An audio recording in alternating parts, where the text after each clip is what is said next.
안녕하십니까, 수정쌤입니다.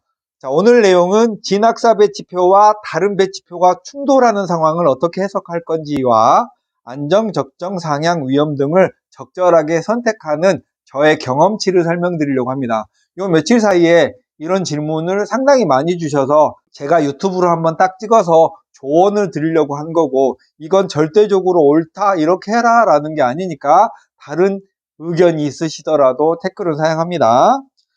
많이 주신 질문이 진학사와 서울진로진학정보센터의 자료가 다르면 어떤 자료를 믿어야 할까요? 라는 내용이에요. 제가 작년까지는 5개 정도의 자료를 썼었는데요. 학부모가 상담이 오시면 이 5개 정도의 자료를 다 이렇게 창을 열어놓고 하나하나씩 비교하면서 제 생각도 말씀드리고 의견도 듣고 했거든요. 근데 여러분도 경험하셨겠지만 이 자료들이 서로 다른 경향을 보일 때가 많잖아요. 그래서 오히려 더 선택이 힘들었거든요. 그래서 저는 제가 가장 마음에 들어하는 진학사와 서울진로진학정보센터, 줄여서 서울이라고 할게요. 이 두 개를 주로 사용하고 가끔 하나 정도만 더 추가해서 마지막 확인용으로 씁니다. 근데 이 주축에 진학사하고 서울 거를 두 개를 번갈아 가며 쓰는데 진학사 거는 상위권으로 갈수록 정확해지고요. 여기서 상위권이라는 건 80%, 85% 이상을 상위권이라고 그냥 보겠습니다. 전국적으로는 70%대, 60%대, 50%대 학생들도 있으니까요. 성적이 내려갈수록 정확도가 떨어지는 것의 이유는 진학사 배치표의 문제가 사실 아니고요. 입시 자체가 살아있는 생명체 같은 거기 때문에 그런 약간의 틀림이 생길 수 있는 거예요. 그 결과가 완벽하다면 신이겠죠. 진학사의 합격 예측컷은 전체적으로 조금 높게 잡는 경향이 있습니다. 이건 진학사의 신뢰성을 높이기 위해서 할 수 없이 약간 보수적으로 선택하는 것 같아요. 근데 이건 예측이고 합격컷은 실제 결과니까 그 차이가 다른 것을 우리가 탓할 수는 없죠. 그래서 저는 진학사하고 서울의 소신과 적정이 부딪힐 때 진학사는 소신, 서울은 적정이라고 하면 어떻게 할 거냐라는 거예요. 단순하게도 학생의 안정을 우선시하면 진학사 배치표를 중심으로 하고요. 그런 말이 없을 때는 보통 진학사하고 서울진로진학정보센터의 중간점을 기준으로 보고요. 당연히 모험을 원하는 학생에게는 두 배치표 중에서 더 합격컷을 낮게 잡은 자료를 씁니다. 근데 이 두 개는 제가 그냥 믿는 두 가지 자료예요. 자, 그러면 두 번째로 가나다군의 안정, 적정, 소신, 위험의 조합 방법을 생각해 봅시다. 보통 평균 백분이 85% 이상 이런 학생들을 기준으로 하면요. 올해 꼭 대학을 가야 합니다라는 경우에는 가나다군의 선호 순위는 여러분이 이제 3순위, 2순위, 1순위 뭐 이거에 바뀌어져서 정할 수도 있겠죠.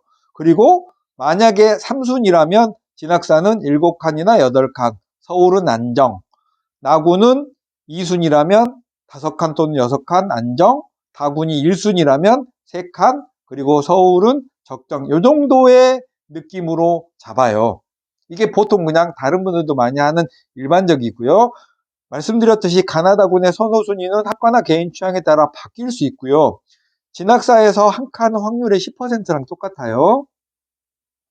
그 다음엔 재수를 할 수도 있는 경우는 위에 있는 꼭 대학을 가야 하는 경우에 보통 한 칸씩 내려서 잡습니다. 그래서 가군이 3순위라면 5칸 또는 6칸, 그 다음 4칸, 3칸 이런 정도의 순위로 보통 잡아요. 제가 한 몇 명 정도의 자료를 유심히 관찰한 결과요.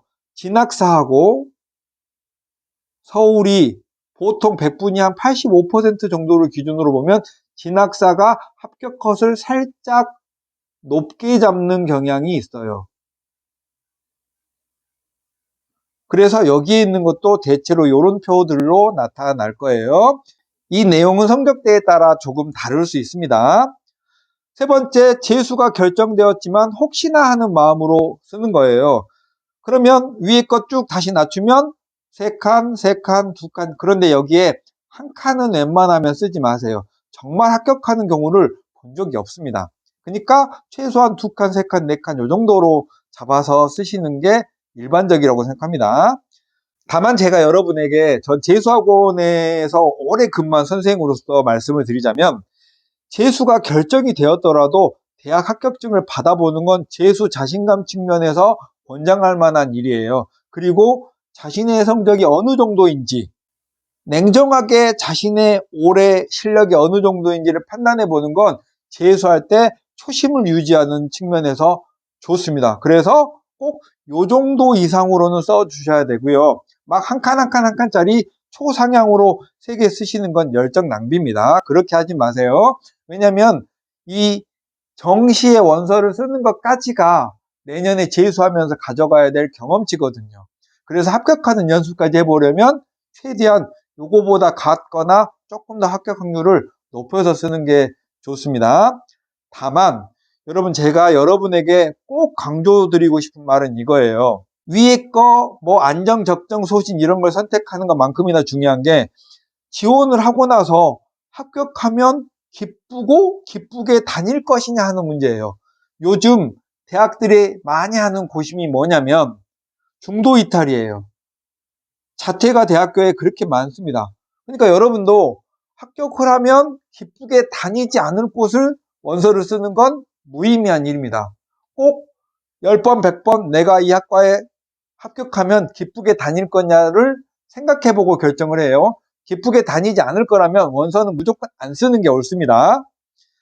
자, 그 다음에 100분위로 좀 낮춰서 보면 좀 전에 말씀드린 100분위 85% 정도대의 학생이라면 이 안정, 적정, 소신, 상향 이런 것들을요 좀 더 간격을 좁혔고요.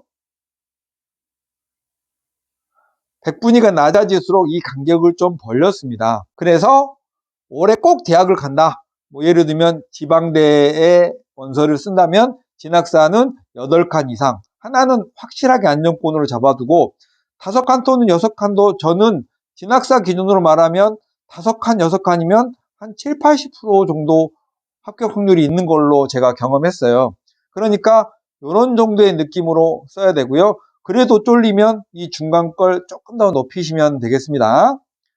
점수가 낮아지면 온라인 배치표의 정밀도는 떨어질 수밖에 없는 게 최상위권 인서울이나 최상위권 대학들은 누적 자료도 많고요. 합격 컷도 높고 최고점하고 합격 컷이 그렇게 차이가 나지 않지만 점수대가 낮아지면 최고점 합격자하고 합격 컷의 폭이 넓어요. 그러니까 진학사든 어디든 예측하기가 좀 힘든 거예요.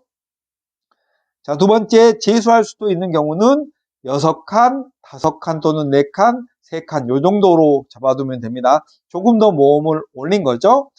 세 번째, 재수가 결정되었지만 혹시나 하는 경우는 4칸, 2칸, 2칸 요 정도의 느낌으로 쓰면 괜찮지 않을까 하는 생각을 합니다. 자, 이 설명들은 어디까지나 제가 선택한 일반적인 기준인 거예요. 여러분의 생각이 다르면 여러분 걸 하시고 막막하신 분들을 위해서 그냥 저의 생각을 전달한 거니까 저의 생각과 다르시더라도 댓글은 자제 부탁드리겠습니다. 어쨌든 여러분의 성공을 열렬히 기원하고 바라고 꿈꾸는 수종쌤이었습니다. 다음에 만나요. 안녕.